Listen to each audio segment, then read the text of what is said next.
Good morning, everybody. Welcome to this session for CA Intermediate Financial Management. I request you all to post your homework on the WhatsApp group. Naman is asking, sir, in question 14, depreciation is calculated on 5 lakh. Why not on 3 lakh? Because 3 lakh is cash flow before tax. And 5 lakh is the cost of asset.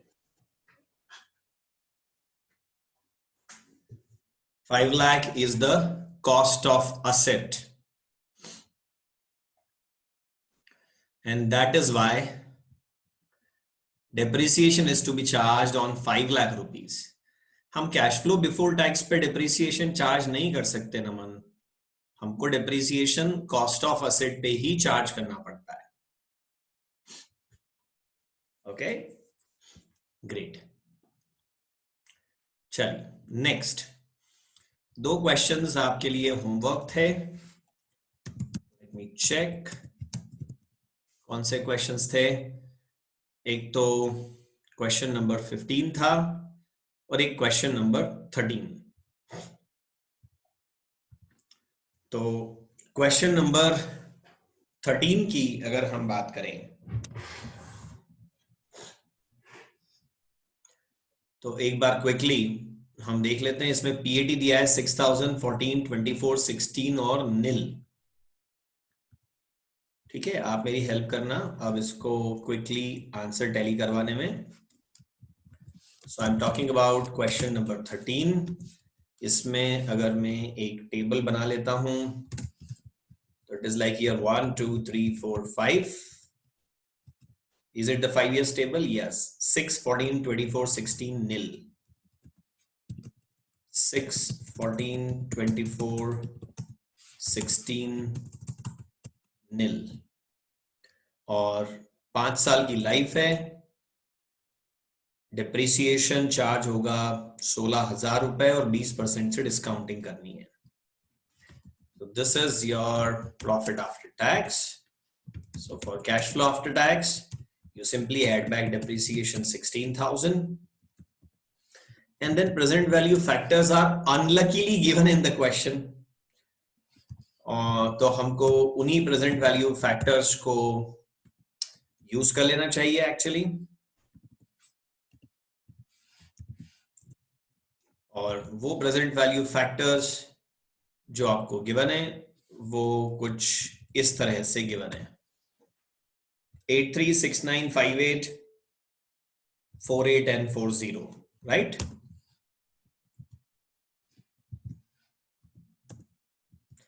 अब इसके बाद में आपने calculate कर ली present value. तो जरा आप मुझे सबसे पहले तो ये बता दीजिए कि कैश फ्लो आफ्टर टैक्स कितना कितना आता है इस क्वेश्चन में.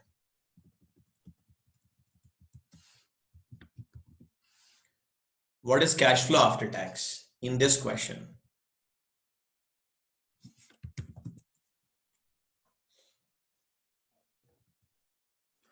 बाईस, 30, 40, 32 और 16. Okay, let me check. 22, 30, 40, 32, 16. Perfect. और फिर आपने कैलकुलेट कर ली प्रेजेंट वैल्यू.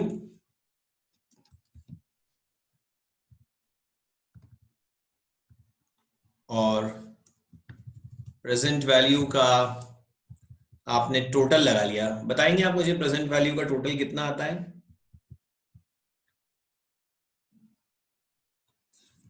83,920. परफेक्ट. और इनिशियल आउटफ्लो ना बेटा 80,000 था. Initial outflow was 80,000. तो जो एनपीवी निकल के आई आप मुझे बताइए वो कितनी आती है. What is NPV?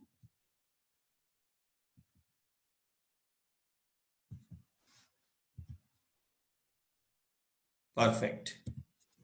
It is 3920.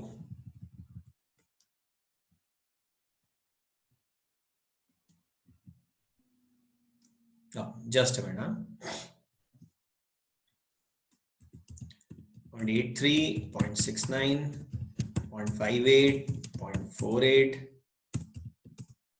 0.40 और एनपीवी आ गई पॉजिटिव 3920. अब देखिए एनपीवी का प्रेजेंटेशन कुछ इस तरह से भी किया जा सकता है. मतलब मैंने इनिशियल कैश फ्लो की अलग स्टेप, एनुअल की अलग स्टेप और टर्मिनल की अलग स्टेप और एनपीवी की अलग स्टेप नहीं बनाई. रादर देन मैंने सब कुछ एक टेबल में ही प्रेजेंट कर दिया और मैंने 80,000 को 0 ईयर में डाल दिया और साथ में मैंने बोल दिया कि ये 0 ईयर का फैक्टर 1 होता है. डू यू अग्री कि 0 ईयर का प्रेजेंट वैल्यू फैक्टर 1 होता है eight the rate of 20%? Yes और नो? 0 ईयर का प्रेजेंट वैल्यू एन्युटी फैक्टर कितना होता है? 1. वो तो 20% है. अच्छा बताओ रेट अगर 12% होती तो प्रेजेंट वैल्यू फैक्टर कितना होता 0 ईयर का? रेट अगर 12% होती तो 0 ईयर का प्रेजेंट वैल्यू फैक्टर उस केस में कितना होता? एग्जैक्टली उससे कोई फर्क नहीं पड़ता है, रेट कुछ भी हो, 0 ईयर का फैक्टर तो हमेशा 1 ही रहेगा. बिल्कुल सही बात है. एग्जैक्टली.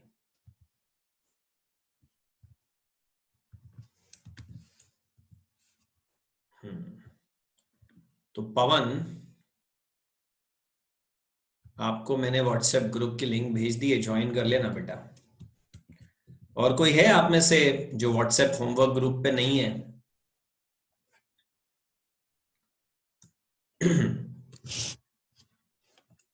ओके चलिए, तो अभी हम नेक्स्ट देखते हैं और कौन सा क्वेश्चन आपने होमवर्क में किया है. Let's quickly tally answer for that question also.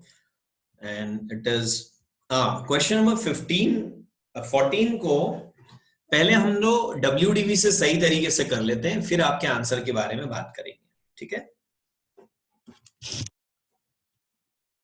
उसमें एक स्टेप हमारी इनकम्प्लीट थी क्वेश्चन 14 में और वो स्टेप थी टैक्स ऑन कैपिटल गेन. तो आप क्वेश्चन 14 जो हमने ऑलरेडी सॉल्व कर लिया है उस वाले सॉल्यूशन पे अगर ध्यान देंगे तो यू विल फाइंड कि जो WDV आती है वो 1,08,000 है.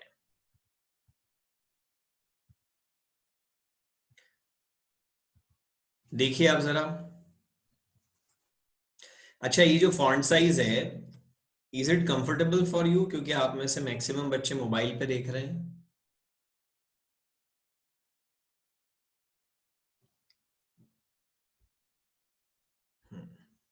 राइट. और वैसे भी टाइप रिटर्न्ड में विजिबिलिटी हमेशा ज्यादा अच्छी होती है स्क्रीन पर. You can also zoom. Yes. Hand return में फिर भी दिक्कत आ सकती है, टाइप रिटर्न में तो हैंड राइटिंग पढ़ने वाली कोई प्रॉब्लम ही नहीं है. Yes you can also zoom. That's great. WDV 1,08,000 है. क्या ये सब लोग को आ रहा है कि WDV 1,08,000 है? Does everybody agree with this that WDV is 1,08,000? 5 lakh की एसेट है, 2 लाख डिप्रिसिएशन चार्ज करा तो बचा 3 लाख. 3 लाख माइनस 120 तो बचा 180. 180 माइनस 72,000 तो बचा 1,08,000. अभी हम उसको सेल कर रहे हैं कितने में? 2 लाख में. Salvage value is actually 2 lakh. So something worth rupees 1,08,000 in books of accounts is being sold at 2 lakh rupees. So actually there is a capital gain of 92,000 rupees. कितना कैपिटल गेन हो गया बेटा? 92,000 रुपीज का गेन हो गया. 2 lakh minus 1,08,000, 92,000 का gain हो गया. और इस क्वेश्चन में इनकम टैक्स शायद 30% दिया है. Let me check. हाँ, इनकम टैक्स 30% दिया है. तो 92,000 पर 30% इनकम टैक्स लगेगा, tax on capital gain. Sir last question में तो आपने ऐसा किया ही नहीं था, इस क्वेश्चन में ऐसा क्यों करा? सर आपने क्वेश्चन 13 में भी नहीं करा, और तो और ऐसा। अब एक बड़ा इंटरेस्टिंग नोट है जो मैं आपको बाद में लिखवा दूंगा। वो नोट ये है, ध्यान देना सब लोग, केयरफुल, एवरीबडी बी केयरफुल। इधर उधर खाने पीने सोने में ध्यान हो तो वहां से हटा के, और 1 मिनट बेटा, हाँ वेट करना।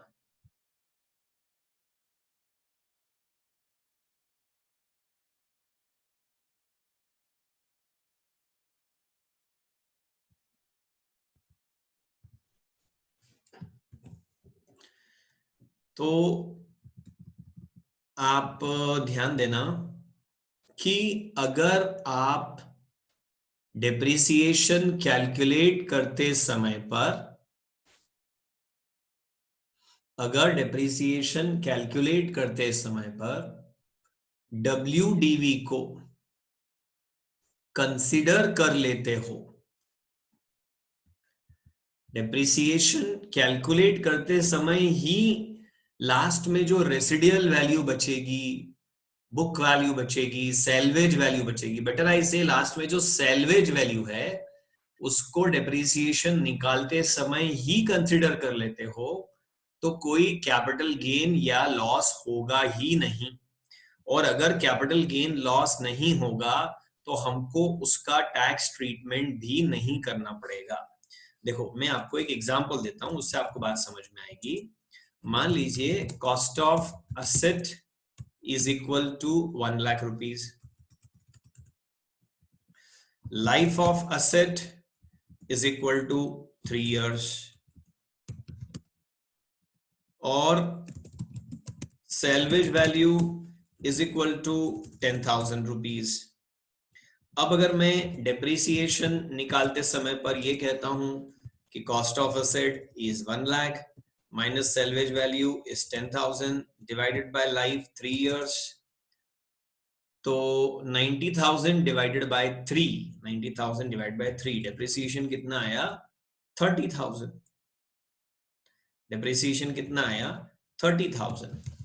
अब मैं अगर ये कहूं कि WDV यानी कि रिटर्न डाउन वैल्यू या बुक वैल्यू कितनी बची, तो फर्स्ट ईयर में 1 लाख में से माइनस कर दूंगा मैं डेप्रिसिएशन 30,000, तो बचेगा कितना? 70,000।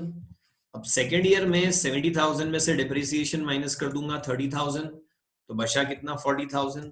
थर्ड ईयर में 40,000 में से डेप्रिसिएशन माइनस कर दूंगा 30,000, तो WDV कितनी बची? 10,000।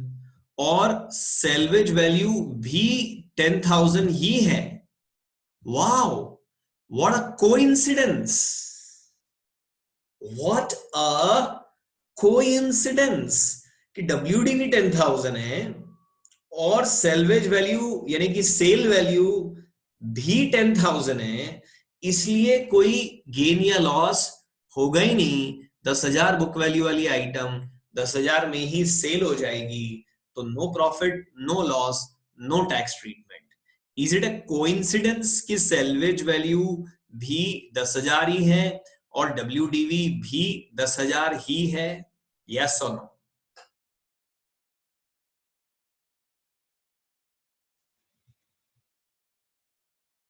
आधे बच्चे आंसर करते हैं और आधे बैठे रहते हैं हाथ की घड़ी मुंह पे उंगली।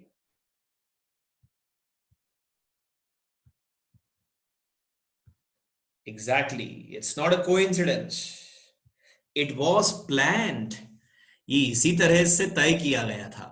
अगर आप cost minus salvage value divided bye life करोगे तब तो आपको आंसर वही मिलेगा ही सही। मॉरल ऑफ द स्टोरी पता है क्या निकल के आया? सुनना, मॉरल क्या निकला। If salvage value is considered while calculating depreciation, then there will not be any capital gain or loss. hence no tax treatment. एक काम करो, आप ये नोट लिख लो और आपको ये लगे कि कल को जब मैं ये नोट दोबारा पढ़ूंगा 3 महीने बाद तो शायद मुझे न समझ में आए, तो नोट के साथ में ये एग्जाम्पल भी लिख लो.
Done, very good.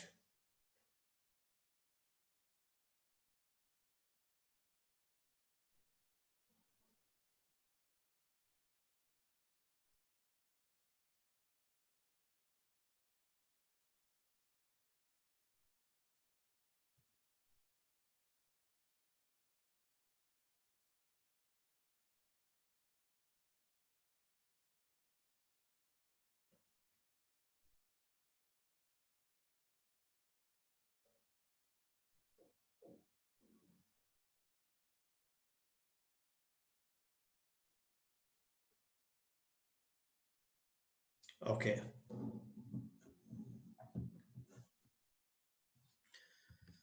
चलो अब हम देखते हैं. बट सर, अच्छा देखो, WDV मेथड में क्या होता है कि WDV मेथड में हम ये नहीं देखते हैं कि व्हाट शुड आई से सेल्वेज वैल्यू कितनी है.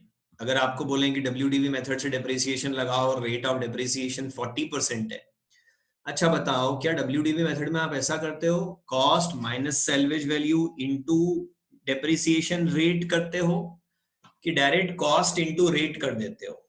बोलो, what do you do? Direct cost into rate करते हो कि cost minus salvage value into rate करते हो?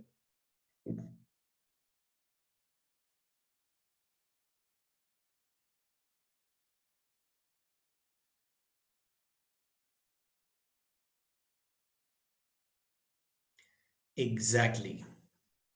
वहां सेल्वेज वैल्यू को ध्यान में रखते ही नहीं है, इसीलिए फिर कुछ आड़ी तिरछी WDV बचती है 1,08,000 रुपए टाइप की, और जबकि हम सेल किसी राउंड फिगर में कर रहे होते हैं और सेल कर रहे हैं 2 लाख में, तो फिर कैपिटल गेन या लॉस आता है.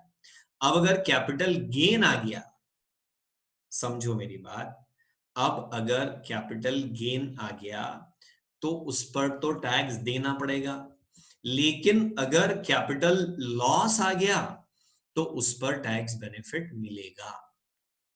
समझे आप मेरी बात? If there is capital gain then you will be paying taxes, and if there is capital loss then you will be receiving tax benefit.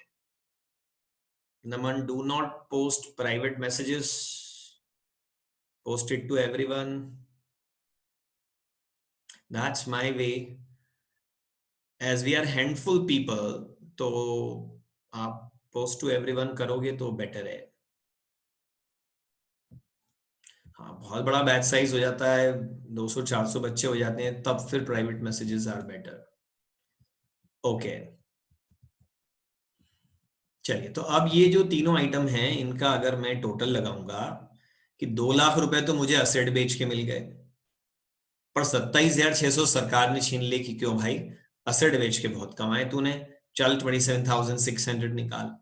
और 1 लाख वर्किंग कैपिटल से रिकवर हो गए, तो इन टोटल मुझे रिकवर हो गया 2,72,400. अब इसकी मैं प्रेजेंट वैल्यू निकालूंगा, तो मुझे करना क्या है, 272,400 ऐसे भी कर सकता हूं मैं डायरेक्टली कि 272,400 divided by 1.18 3 times equal to 272,400 divided by 1.18 3 times equal to, तो पीवी ऑफ सेल्वेज वैल्यू कितनी आएगी, 165,791. और फिर अब ये 3 फिगर्स लेके मैं एनपीवी निकाल दूंगा.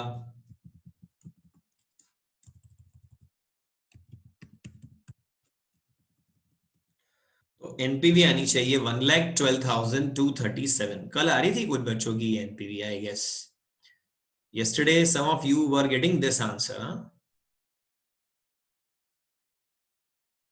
Okay, Rishi was getting. Good, Rishi, very good, keep it up. Yes boy, Rishabh also did the same. Fantastic, Rishabh.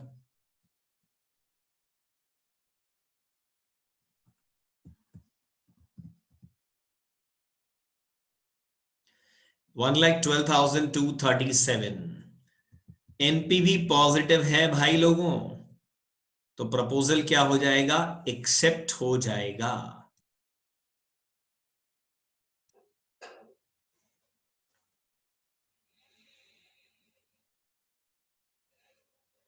देखो, कुछ फ्रीक्वेंटली आस्क्ड क्वेश्चंस होते हैं, सर मुझे ये नहीं समझ आता कि कब प्रेजेंट वैल्यू निकालनी है, और मतलब कौन कौन से अमाउंट की प्रेजेंट वैल्यू निकालनी है और कौन कौन से अमाउंट की नहीं निकालनी है. आंसर, सारे अमाउंट्स की प्रेजेंट वैल्यू निकाल दो. अरे इनिशियल की भी प्रेजेंट वैल्यू कभी आपने निकाल दी गलती से जिसकी जरूरत नहीं है, तो फैक्टर क्या लोगे उसके लिए, आप 1 लोगे, तो फर्क ही नहीं पड़ेगा कुछ. तो कसम खा लो कि मुझे हर एक अमाउंट की ही प्रेजेंट वैल्यू निकालनी है एनपीवी के पर्पस से. अच्छा, दूसरा फ्रीक्वेंटली आस्क्ड क्वेश्चन, सर ये तो हम सारे इंडिविजुअल प्रेजेंट वैल्यू फैक्टर से प्रेजेंट वैल्यू निकाल रहे हैं. यहाँ पे भी हमने वही लिया, ये देखिए 0.609, यहाँ भी इंडिविजुअल ईयर का फैक्टर लिया. ये देखिए प्रेजेंट वैल्यू हर एक साल की इंडिविजुअली अलग अलग निकाली. वो हमने एक एन्युटी फैक्टर भी तो सीखा था, क्या उसका कभी यूज होगा, जरूर होगा. अगर इस क्वेश्चन में डिप्रिसिएशन स्ट्रेट लाइन मेथड पे होता, तो पता है मैं क्या करता, 5 लाख की असेट है, 2 लाख सेल्वेज वैल्यू है, तो 5 - 2 बचा कितना, 3 lakh. 3 lakh divide by 3 years, तो कितना आता, 1 लाख. तो सीएफबीटी भी हर साल सेम, डेप्रिसिएशन भी हर साल सेम, तो पीबीटी भी सेम आता, पीएटी भी सेम आता, सीएफएटी भी सेम आता. तो मैं इतनी लंबी चौड़ी 3 साल की टेबल बनाता ही नहीं. अगर ये क्वेश्चन एसएलएम पर होता तो मैं इतनी बड़ी टेबल बनाता ही नहीं, सिर्फ फर्स्ट ईयर का कैलकुलेशन कर लेता, और मैं कहता कि जो फर्स्ट ईयर का सीएफएटी है वो हर साल का सीएफएटी है, वो एन्युटी की एक इंस्टॉलमेंट है. और फिर मैं प्रेजेंट वैल्यू एन्युटी फैक्टर वाला फॉर्मूला लगा के प्रेजेंट वैल्यू निकाल सकता था. याद करिए, प्रेजेंट वैल्यू ऑफ एन्युटी का फॉर्मूला तभी लगेगा जब एन्युटी हो. एन्युटी तब होती है जब सीरीज ऑफ अमाउंट हो, सर ये series of amount first year, second year, third year, और उसके सारे अमाउंट इक्वल हो, जो कि यहां पर नहीं है, तब एन्युटी का फॉर्मूला लग सकता है. एक और फ्रीक्वेंटली आस्क्ड क्वेश्चन है, सर यार ये कैपिटल गेन लॉस पे कभी तो किसी क्वेश्चन में तो टैक्स लगाते हैं, किसी में नहीं लगाते हैं, ऐसा क्यों सर? एक रूल बना दो ना यार। नहीं बेटा, क्वेश्चन बोले इग्नोर टैक्सेशन, तो फिर मैं टैक्स ऑन कैपिटल गेन नहीं लगाऊंगा। एक दूसरा, अगर सैल्वेज वैल्यू को कंसिडर करके ही डेप्रिसिएशन कैलकुलेट किया है, तब भी मैं टैक्स तब भी प्रॉफिट या लॉस ही नहीं होगा। जब प्रॉफिट या लॉस ही नहीं होगा तो फिर मैं उस पर क्यों टैक्स लगाऊंगा? ठीक है। और तीसरा, किसी किसी क्वेश्चन में स्पेसिफिकली मेंशन कर देते हैं कि भाई लोगों, कैपिटल गेन लॉस का टैक्स इग्नोर करना है। वो ये नहीं कहते पूरा टैक्स इग्नोर करना है, वो कहते हैं कैपिटल गेन लॉस का टैक्स इग्नोर करना है। अगर क्वेश्चन खुद ये कह दे तो फिर हम इग्नोर करेंगे, अदरवाइज हमको हमेशा ही कैपिटल गेन लॉस का टैक्स ट्रीटमेंट करना ही पड़ेगा। यहां पर मैं आपको एक चीज याद दिलाना चाहूंगा। आप लोगों ने, हिमांशु और मीनल, अपने डाउट बाद में पोस्ट करना बेटा, रिपीट कर देना, क्योंकि अभी मैं सवाल पूछूंगा, सब जवाब देंगे, आपका डाउट ऊपर पहुंच जाएगा। आप लोगों ने एक ब्लॉक ऑफ असेट्स थ्योरी पढ़ी थी, block of assets theory income tax में पढ़ी थी क्या? यस या नो?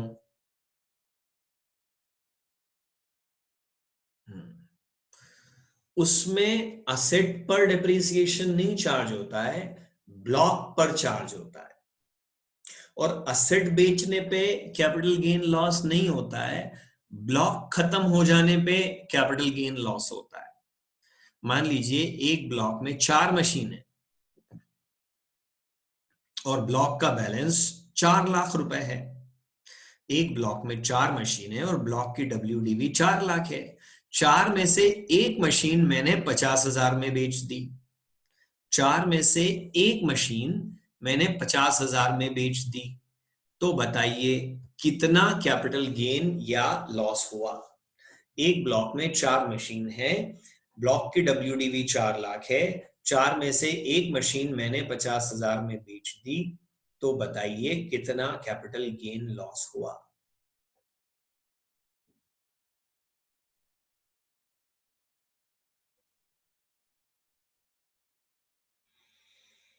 भूल गए बच्चे इनकम टैक्स?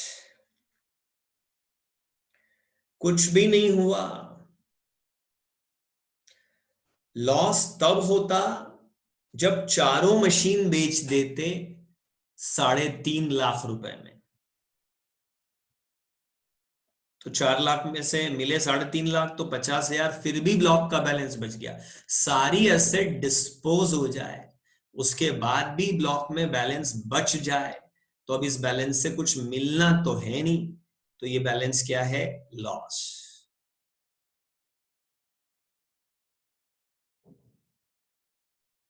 इसका उल्टा, एक एसेट ही इतने में बिक जाए कि वो ब्लॉक के बैलेंस से ज्यादा हो। एक, चलो अब मेरा अगला क्वेश्चन, एक ब्लॉक में 4 मशीन है, ब्लॉक की WDV 4 लाख है, 4 में से एक मशीन मैंने 5 लाख में बेच दी।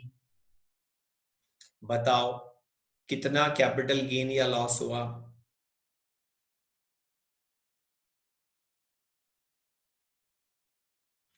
ब्लॉक का बैलेंस 4 लाख है, उसमें 4 मशीनें, मैंने एक मशीन 5 लाख में बेच दी, कितना कैपिटल गेन या लॉस हुआ? परफेक्ट, 1 लाख का गेन हुआ। और तो और ब्लॉक का बैलेंस भी 0 हो जाएगा। मतलब अब अगले साल से डेप्रिसिएशन भी कितना लगा करेगा इस पे? 0। भले 3 मशीन बची है पर बैलेंस ही नहीं बचा, तो डेप्रिसिएशन कितना लगेगा? 0। इन 3 में से जब भी कोई मशीन जितने भी रुपए में बिकेगी, क्या होगा? इन बची हुई 3 में से जब भी कोई मशीन जितने भी रुपए में बिकेगी, तो क्या होगा? कैपिटल गेन हो जाएगा। समझे ना बेटा? ये कुछ स्पेशल पॉइंट्स हैं। अब हिमांशु और मीनल, जो आपने डाउट पहले पोस्ट करे थे, वो दोबारा कर सकते हैं आप।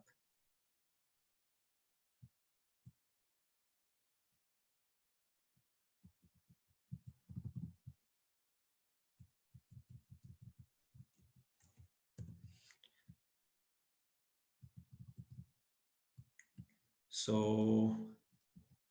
Meenal is asking, salvage value कम होती है तो लॉस आता है, तो वो आउटफ्लो मानते हैं क्या? नहीं बेटा, लॉस आउटफ्लो नहीं है। हाँ, कीप इन माइंड, जैसे मान लीजिए कि आपकी असेट की बुक वैल्यू बची है 1 लाख रुपए, और आपने वो असेट सेल कर दी 70,000 रुपीज में।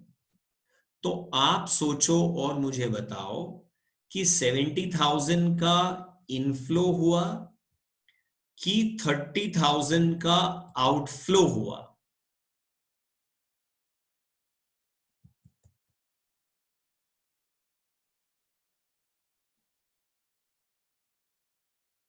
सेवेंटी का इनफ्लो हुआ ना, और 30,000 का लॉस हुआ है।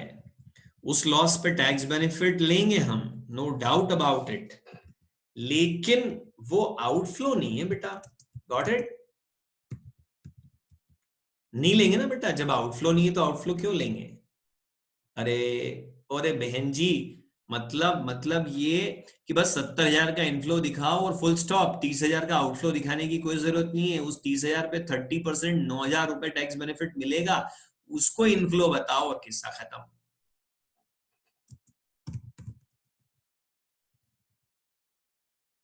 हाँ, लॉस कैश में थोड़ी ना हुआ है,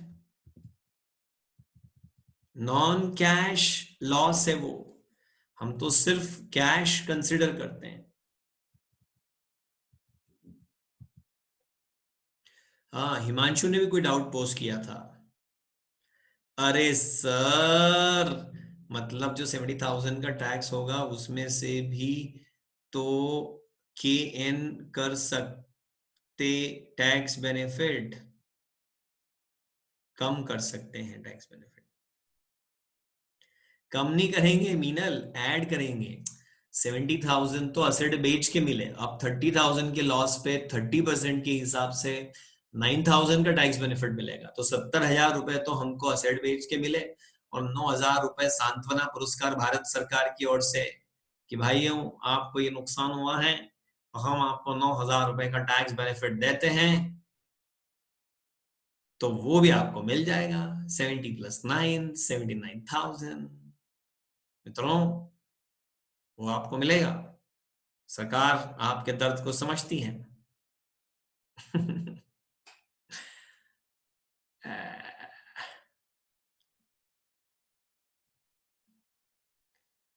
यस मीनल जी, ऐसा ही होगा। हिमांशु का डाउट लगता है सॉल्व हो गया। चलो, सम ऑफ इयर्स डिजिट मेथड पे डेप्रिसिएशन निकाला होगा ना भले लोगों आपने? बताओ, फर्स्ट ईयर में डेप्रिसिएशन कितना आया उसमें?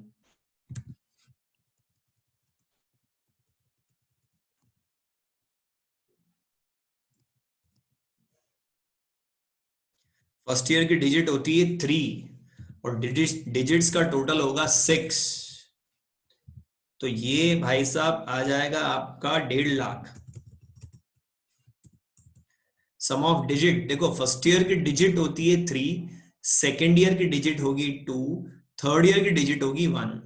यही अगर असेट की लाइफ 5 साल होती तो फर्स्ट ईयर की डिजिट होती 5, सेकेंड ईयर की डिजिट होती 4, थर्ड ईयर की 3, फोर्थ ईयर की 2, और फिफ्थ ईयर की 1। 5 + 4 + 3 + 2 + 1 करके और 15 आ जाता।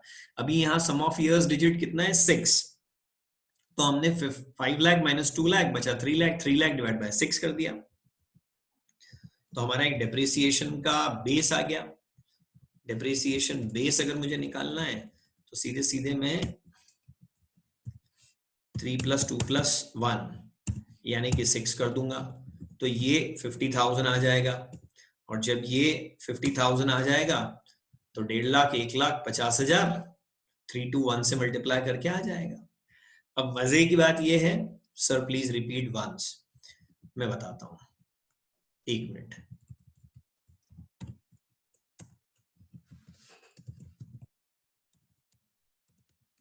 फर्स्ट ईयर की डिजिट 3, सेकेंड ईयर की 2, थर्ड ईयर की 1, sum of years digit is 6, sum of years digit is 6। तो अभी मैं जब डेप्रिसिएशन का बेस निकालने जाता हूं तो मैं cost of asset minus salvage value divided by, इसको डायरेक्ट लिख देते हैं, cost of asset minus salvage value divided by sum of years digit करता हूं तो 50,000 रुपए आ जाता है हर्षिता। 50,000 into 3 1,50,000, 50,000 into 2 1,00,000, 50,000 into 1 50,000।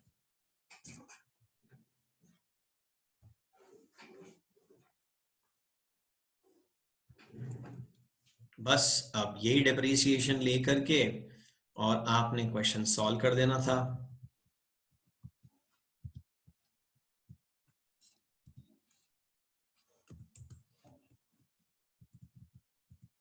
और जब आपने ये क्वेश्चन सॉल्व कर दिया तो आंसर शायद 1,07,000 आया होगा। देखो इनिशियल आउटफ्लो तो आपका वही 6 लाख ही आया। अब बात आई एनुअल कैश फ्लो की। एनुअल कैश फ्लो की बात आई तो 3-3 लाख, उसमें डेप्रिसिएशन एडजस्ट करा तो पीबीटी, फिर टैक्स लगाया तो पीएटी, फिर डेप्रिसिएशन ऐड बैक करा तो सीएफएटी, फिर प्रेजेंट वैल्यू निकाली तो 5,25,000। किसी का आया क्या आंसर? 525,408। एनुअल कैश फ्लो की प्रेजेंट वैल्यू का टोटल 1 2 3 4 5 6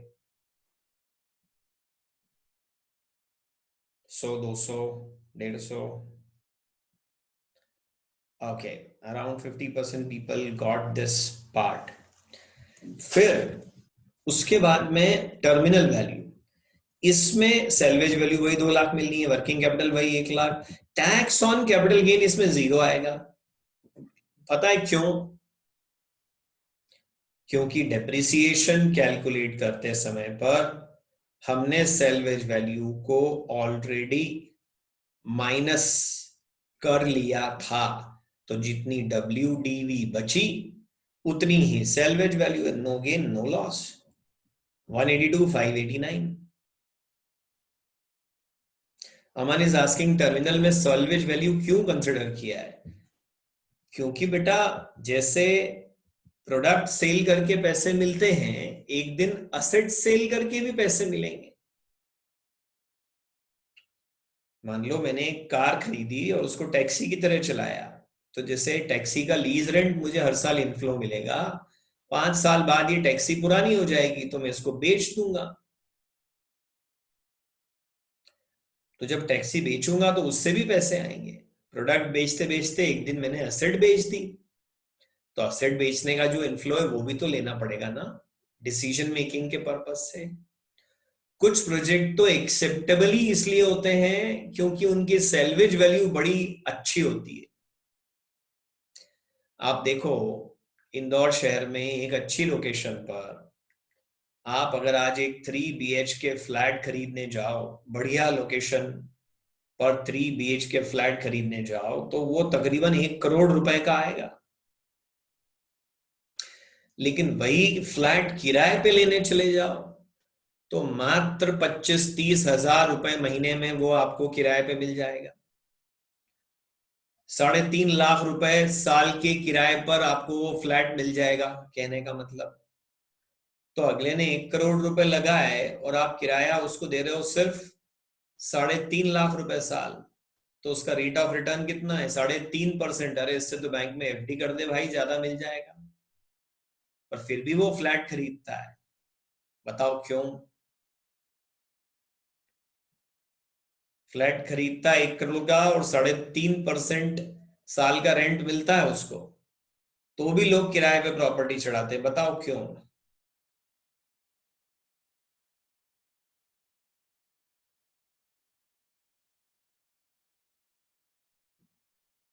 ओनली 2 आंसर्स। सेल ज्यादा में होगा ना, बाद में अप्रिसिएशन मिल जाएगा। 10 साल बाद यही 1 करोड़ का फ्लैट 1.5 करोड़ 2 करोड़ रुपए में बिक सकता है। इसलिए फ्यूचर में वैल्यू बढ़ जाएगी। एग्जैक्टली तो सारा खेल ही टर्मिनल कैश फ्लो का हो गया ना उसमें। तो किराए से तो छोटी मोटी इनकम हो रही है, असली मजा मलाई तो अप्रिसिएशन में है। चलो ठीक है, बोलो। 1,07,000 आंसर आना चाहिए इसमें। नहीं आया है तो आपने देख लिया है इसको, आज क्लास के बाद में सॉल्व करके और समझ लेना।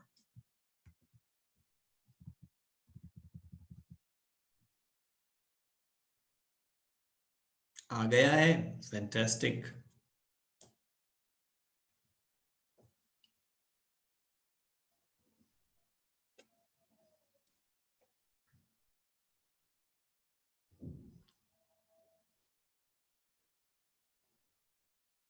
ओके, चलिए तो फिर नेक्स्ट कंसेप्ट पर चलते हैं। ये होमवर्क 13 हो गया आपका। हो क्या गया, मैंने सॉल्व करा पूरा। ये भी हो गया।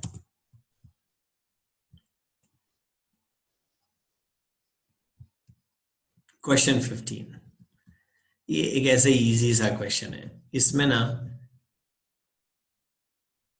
तुमने किया था घर पे झूठी, अभी होमवर्क पोस्ट करा ना, वो कॉपी चेक करता हूं, पता चल जाएगा। अभी सारा दूध का दूध और कोको कोला का कोको कोला हो जाएगा।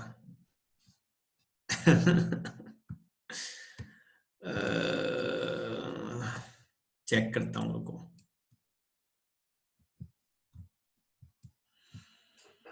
क्वेश्चन 15, ये ना फुल क्वेश्चन नहीं है, इसमें सिर्फ इनिशियल कैश फ्लो निकालना है। ध्यान से पढ़ना। Lockwood limited wants to replace its old machine with new automatic machine. पुरानी हटाओ और नई लेके आओ। मशीन बेटा मशीन, पुरानी हटाओ नई लाओ। Two models A and B are available at the same cost of 5 lakh each. वाह, दोनों नई मशीनें 5 लाख की ही आती है। Salvage value of old machine is 1 lakh. चाहे आप मशीन ए खरीदो चाहे मशीन बी, पुरानी तो 1 लाख में ही बिकेगी। तो 1 लाख का तो इनफ्लो हो जाएगा पुरानी सेल करके, 5 लाख का आउटफ्लो हो जाएगा, नेट आउटफ्लो हो जाएगा 4 लाख। अरे दो म्यूचुअली एक्सक्लूसिव प्रपोजल हैं। There are two mutually exclusive proposal, either to buy machine A or to buy machine B. In both cases, 5 lakh rupees will be initial outflow, and in both cases, 1 lakh rupees will be initial inflow by selling the old asset. The utility of existing machine can be used if the company purchases A. अगर आपने machine A ली है,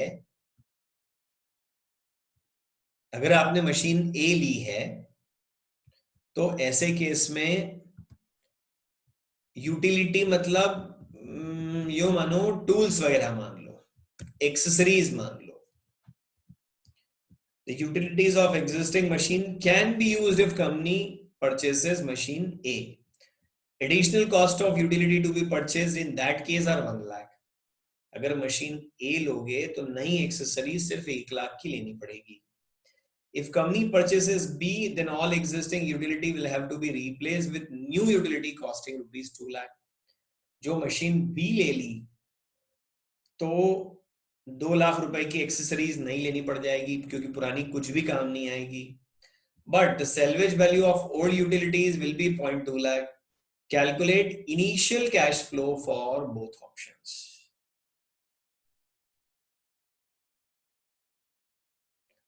तो चलिए इसको try करिए solve करने के लिए।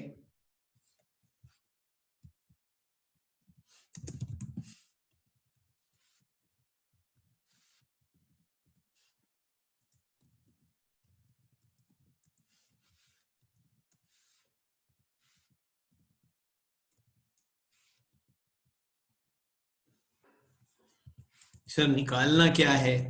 अरे निकालना है इनिशियल कैश फ्लो।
देखो भले लोगों, कुछ इस टाइप का फॉर्मेट बन जाएगा। ऑप्शन 15 है।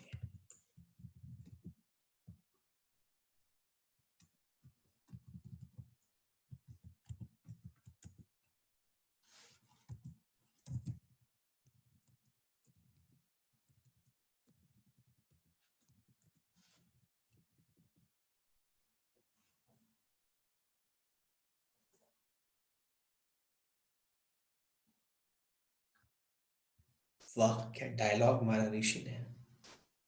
सर भले तो आप हो। थैंक यू ऋषि।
अच्छा मान लो अगर इस क्वेश्चन में ये भी लिखा होता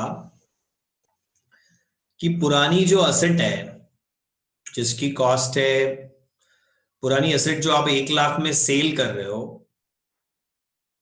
उसकी WDV 75,000 रुपीज है, तो क्या होता? ये जो आप 1 लाख में एसेट बेच रहे हो ना, इसकी WDV 75,000 रुपीज है, तो उससे भी कुछ फर्क पड़ता है क्या आपने को?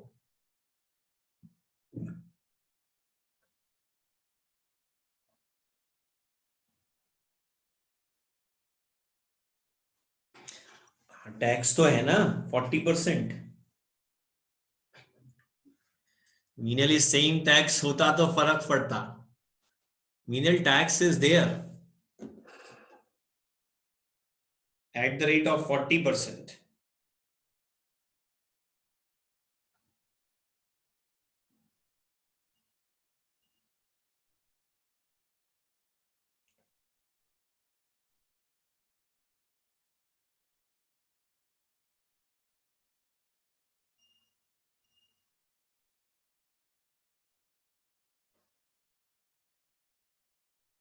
बताओ, अगर टैक्स होता है एट द रेट ऑफ 40% और साथ में क्या कहते हैं कि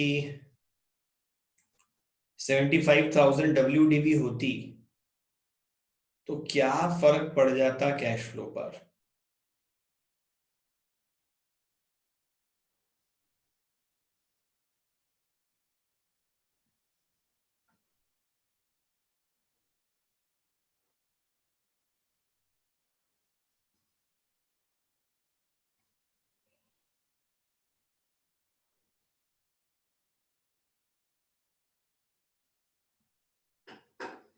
25,000 पे टैक्स निकाल के लेस हो जाता, बिल्कुल सही।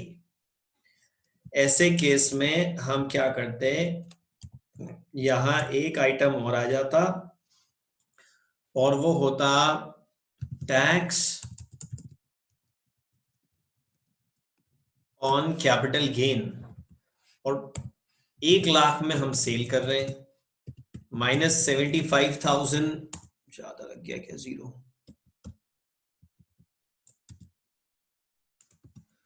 -75,000 WDV होती, तो 25,000 का गेन हो जाता। इस 25,000 के गेन पे 40% के हिसाब से हमको टैक्स पे करना पड़ जाता। तो हम 10,000 रुपए क्या करते, टैक्स पे करते। और ऐसे केस में आंसर यहाँ पे 5,10,000 और 5,90,000 आता। ठीक है ना? What if WDV is 75,000 and tax is 40%? तो ये किस्सा हो जाता बेटा।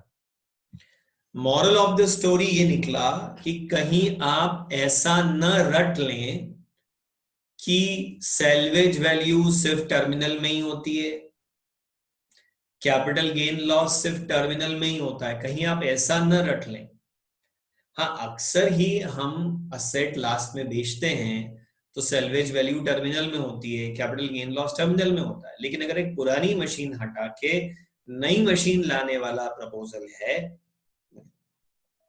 तो पुरानी मशीन के बेचने की वजह से इनिशियल ईयर में भी, 0 ईयर में भी सैल्वेज वैल्यू मिलेगी और इनिशियल ईयर में भी कैपिटल गेन या लॉस का टैक्स ट्रीटमेंट करना पड़ेगा। ये शिक्षा हमको इस कहानी से मिलती है। इस क्वेश्चन में हमसे कोई डिसीजन देने को नहीं कहा गया है, क्योंकि अकेले इनिशियल कैश फ्लो से तो डिसीजन दिया भी नहीं जा सकता। हमको साथ में एनुअल और टर्मिनल और अदर कैश फ्लो भी कंसिडर करने पड़ेंगे, जो कि इस क्वेश्चन में दिए नहीं है। पूछिए, कोई डाउट है इस क्वेश्चन में आपको?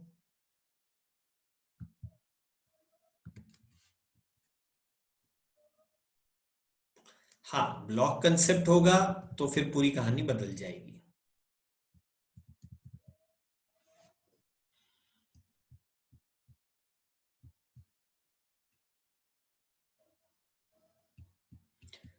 अब ये जो क्वेश्चन 16 है ना बेटा, चलो इसको पढ़ के हम डिस्कस करते हैं। और अल्टीमेटली ये क्वेश्चन मैं आपको होमवर्क में दूंगा, हालांकि ये बहुत लेंदी क्वेश्चन है, फिर भी मैं आप ही को सॉल्व करने को दूंगा ये क्वेश्चन,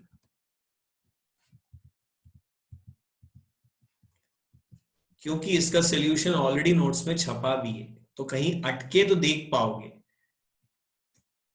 देख देख के नहीं करना है, बट कहीं अटक गए तो देख पाओगे। चैप्टर हम पढ़ रहे हैं बेटा कैपिटल बजटिंग। मैं आपको याद दिला दूं, एफएम का बेसिक ऑब्जेक्टिव है वेल्थ मैक्सिमाइजेशन। वेल्थ मतलब market value, value is equal to performance upon expectation. अच्छा बिजनेस करोगे तो परफॉर्मेंस बढ़ेगी, तो आप वैल्यू बढ़ने से आप धनवान हो जाओगे। और कम रिस्क वाला बिजनेस करोगे तो लोगों की एक्सपेक्टेशन कम होगी, उससे भी आपकी वेल्थ बढ़ेगी। तो कैपिटल बजटिंग में हम ये देख रहे हैं कि हम एक ऐसा बिजनेस प्रपोजल एक्सेप्ट कर लें जिससे हमारी परफॉर्मेंस बढ़ जाए, जिससे हमारे शेयर की वैल्यू बढ़ जाए, जिससे हम और ज्यादा अमीर हो जाएं, क्योंकि एफएम का बेसिक ऑब्जेक्टिव अमीर होना ही है। एफएम का क्या, तुम्हारा सबका भी बेसिक ऑब्जेक्टिव तो अमीर होना ही है। बताओ कितने लोग गरीब होना चाहते हैं? जो गरीब हो जाना चाहते हैं वो यस कहें।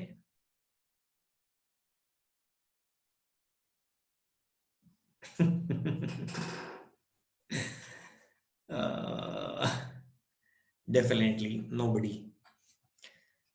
तो चलिए, ये जो पढ़ रहे हैं ना सब्जेक्ट अपन, इस सब्जेक्ट का ऑब्जेक्टिव ही आपकी लाइफ का ऑब्जेक्टिव है, वेल्थ मैक्सिमाइजेशन। इसलिए ये फाइनेंशियल मैनेजमेंट नहीं है, इसलिए ये लाइफ मैनेजमेंट है। जो एफएम में सीखोगे वो लाइफ में काम आएगा, और लाइफ को क्लोजली ऑब्जर्व करोगे तो एफएम अच्छा समझ में आएगा। करण जोशी प्राइवेट मैसेज में कह रहे हैं सीए बन जाएंगे फिर नोट छापेंगे। वाह वाह, अग्रिम बधाई है आपको नोट छापने की। ओके, चलो तो डिसीजन लेते हैं कि इस बिजनेस में पैसा लगाएं या ना लगाएं। It says XYZ Limited is planning to introduce a new product with a project life of 8 years. ठीक है भाई साहब, एक तो लाइफ 8 साल है ना, तो टेबल 8 साल की बनेगी यार।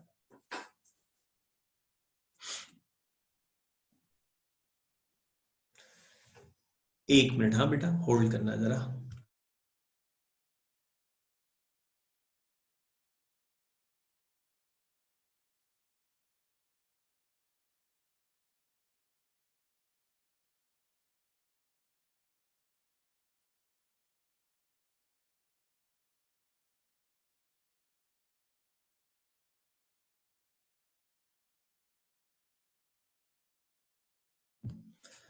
तो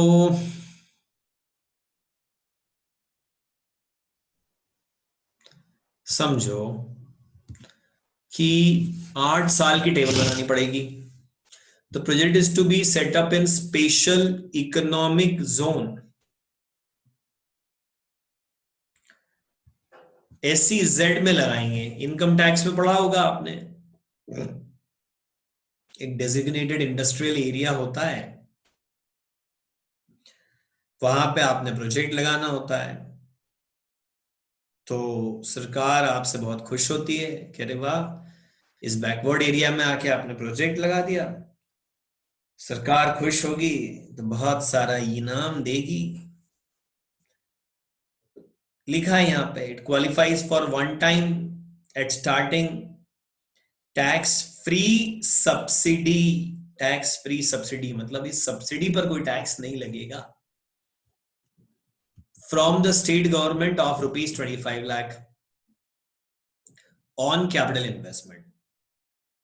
25 लाख रुपए का नगद पुरस्कार 0 ईयर पर मिलेगा। तो 0 ईयर पर ये इनफ्लो माना जाएगा। ठीक है, अब ये जो 25 लाख मिलेंगे इस पर कोई टैक्स नहीं लगेगा। Initial equipment cost will be ₹1.75 crore. तो 0 ईयर पर 1.75 लाख का आउटफ्लो होगा initial. Additional equipment costing ₹12,50,000 will be purchased at the end of third year from cash inflows of this year. मतलब इनिशियल में एक तो 25 लाख की सब्सिडी का इनफ्लो, एक 1.75 करोड़ की एसेट का आउटफ्लो, और एक मशीन थर्ड ईयर में भी लेनी पड़ेगी 12,50,000 की, तो उसको हम अदर कैश फ्लो में क्लासिफाई कर लेंगे। थर्ड ईयर में other cash flow 12,50,000। At the end of 8 years, the original equipment will have no resale value. तो 1,75,00,000 वाली जो मशीन है वो 8th ईयर पर बिकेगी 0 वैल्यू पे। इसी हिसाब से डेप्रिसिएशन निकालना।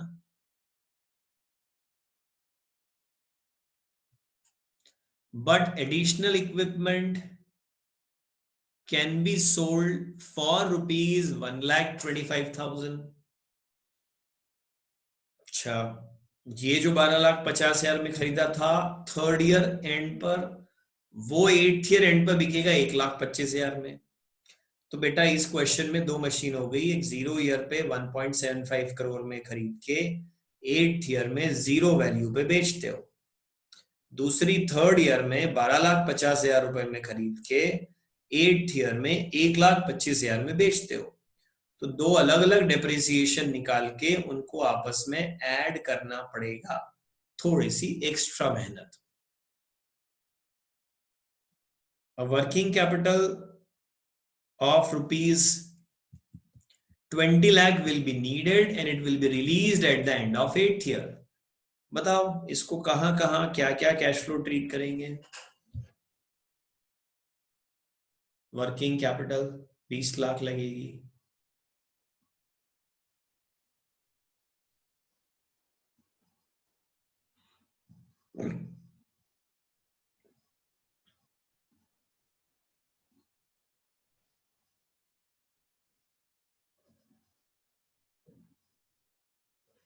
yes, initial outflow and terminal inflow.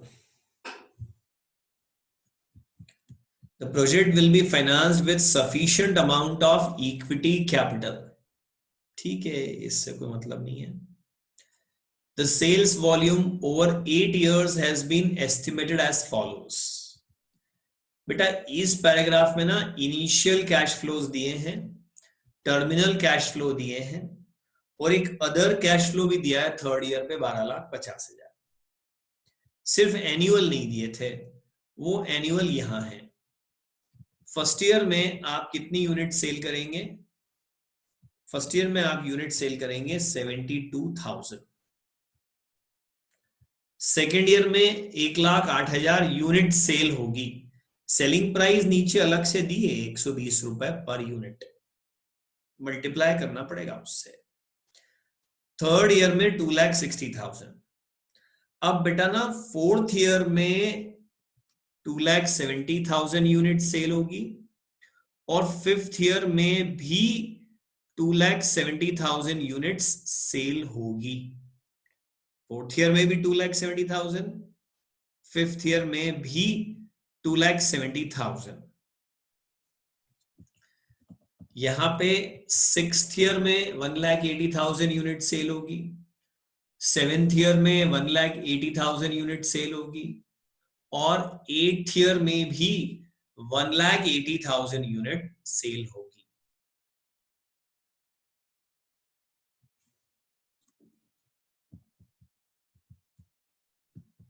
Selling price 120 रुपए, वेरिएबल कॉस्ट सेल्स का 60% है, तो बताओ पीवी रेशो कितना?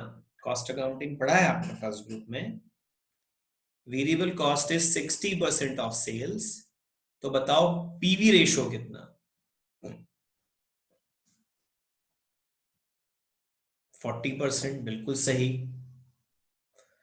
तो ये बताओ कि कंट्रीब्यूशन पर यूनिट कितने रुपए?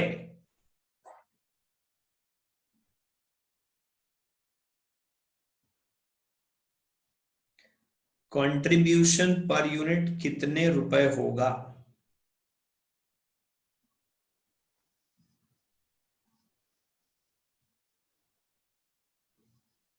बिल्कुल सही। तो मेरा कहना है कि सेल और वेरिएबल कॉस्ट को लेना ही मत, आप तो सीधे इन यूनिट्स को ये जो यूनिट्स दिए ना यहाँ, सीधे इन यूनिट्स को 48 रुपीज से मल्टीप्लाई करना, तो हर साल का अलग अलग कंट्रीब्यूशन आ जाएगा। पहला कॉलम CFBT नहीं बनेगा इस क्वेश्चन में, पहला कॉलम बनेगा कंट्रीब्यूशन, और फिर कंट्रीब्यूशन में से फिक्स कॉस्ट माइनस कर देना, तो दूसरा कॉलम बनेगा CFBT। पहला कॉलम बनाना कंट्रीब्यूशन, दूसरा कॉलम बनाना CFBT। फिर लिखते हैं the loss of any year will be set of from the profit of subsequent 2 years। अच्छा, बोल रहे हैं कि लॉस हो जाए तो सेम ईयर में सेट ऑफ नहीं करना है, लॉस को कैरी फॉरवर्ड करना है। और इनकम टैक्स एक्ट तो आपको बिजनेस लॉस को 8 years तक कैरी फॉरवर्ड करने की इजाजत देता है, लेकिन ये क्वेश्चन बोल रहा है कि नहीं नहीं, लॉस मैक्सिमम 2 साल तक ही कैरी फॉरवर्ड किया जा सकेगा। Okay, the company is subject to 30% tax rate, okay, and consider 12% to be appropriate after tax cost of capital for this project। यानी सीधी बात है यार, डिस्काउंटिंग 12% से करना है। The company will follow straight line method of depreciation required to calculate net present value of the project and advise the management to take appropriate decision। देखो, बाकी steps आप अपने मन से करना, लेकिन मैं आपको एनुअल कैश फ्लो की टेबल कैसे बनाना है, लेट्स से स्टेप 1 हम एनुअल कैश फ्लो लिख लें। कोई जरूरी थोड़ी है कि स्टेप 1 इनिशियल कैश फ्लो ही होगी, स्टेप 1 एनुअल कैश फ्लो भी हो सकती है। एक तो हम ईयर का कॉलम बना लेंगे, जो अगर सोल्यूशन देख के चले आप तो गलत सलत कर डालोगे आप। मैं जो फॉर्मेट बता रहा हूं उससे चलना आप। कंट्रीब्यूशन, उसके बाद CFBT, उसके बाद डेप्रिसिएशन नंबर 1 और depreciation number 2।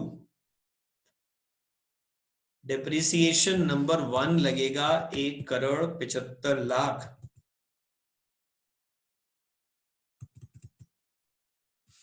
Divided by 8 years, क्योंकि सैल्वेज वैल्यू तो 0 है। सैल्वेज वैल्यू कितनी है? 0 है। और डेप्रिसिएशन 2 लगेगा 12,50,000 की एसेट है, जो 1,25,000 में बिकेगी और जो 5 साल तक चलेगी। अरे भाई, 3rd year एंड पे आप एसेट खरीद रहे हो तो चलेगी 4th year, 5th year, 6th year, 7th year, 8th year, गिनो 5 साल। डिप्रिसिएशन लगना चालू होगा 4थे साल से, क्योंकि 3rd year एंड पे तो आप एसेट ले ही रहे हो। तो 1st, 2nd, 3rd पे कोई डिप्रिसिएशन नहीं लगेगा। और फिर एक कॉलम बनाना डिप्रिसिएशन घटा के PBT, फिर टैक्स का एक कॉलम अलग बना लेना। कारण ये है कि टैक्स कैपिटल लॉस होगा, सॉरी PBT नेगेटिव आएगा तो लॉस कैरी फॉरवर्ड करना पड़ेगा। और फिर CFAT का कॉलम बनाना, और फिर present value eight the rate of 12% का कॉलम बनाना। आप चाहो तो इस फॉर्मेट का स्क्रीनशॉट ले लो। स्क्रीनशॉट हो जाता है क्या जूम का?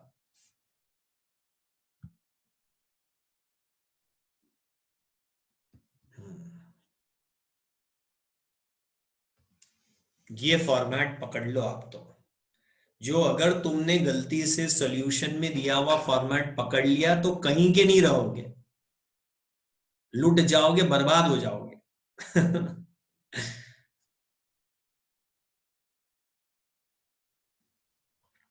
ये फॉर्मेट पकड़ लो तो जान बच जाएगी। बाकी फिर इनिशियल कैश फ्लो है, टर्मिनल कैश फ्लो है, अदर कैश फ्लो है, उनकी स्टेप्स अलग बनाना।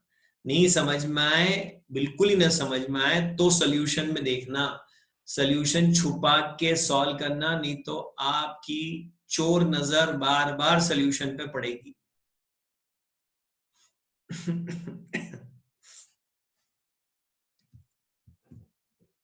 तो मीनल, इस क्वेश्चन को होमवर्क में देने की मैं बात कर रहा था बेटा। क्वेश्चन नंबर 16, एक ही क्वेश्चन सब मिला के आज होमवर्क में है।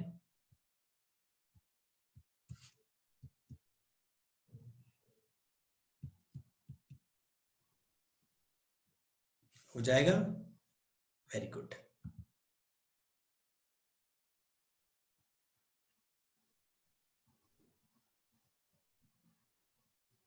ठीक है अमन, बढ़िया है। 10 के बराबर तो नहीं है ये, 2 के बराबर है। एक क्वेश्चन 2 के बराबर है, 10 के बराबर तो नहीं है यार। अभी 8 साल की टेबल की जगह ये मान लो 4-4 साल की 2 है, और क्या।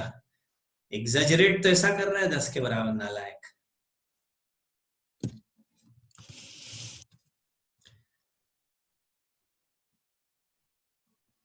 चलो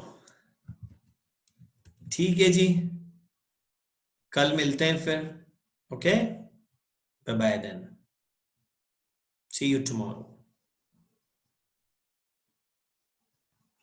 और भी कोई डाउट हो ना बेटा तो सेशन के बीच में ही पूछ लिया करो, शुरू में पूछ लिया करो। बाद में तो फिर आपको अगली क्लास की जल्दी रहेगी, तो क्लास में जब होमवर्क टैली कराता हूँ उसी समय पिछले दिन के डाउट भी पूछ लिया करो।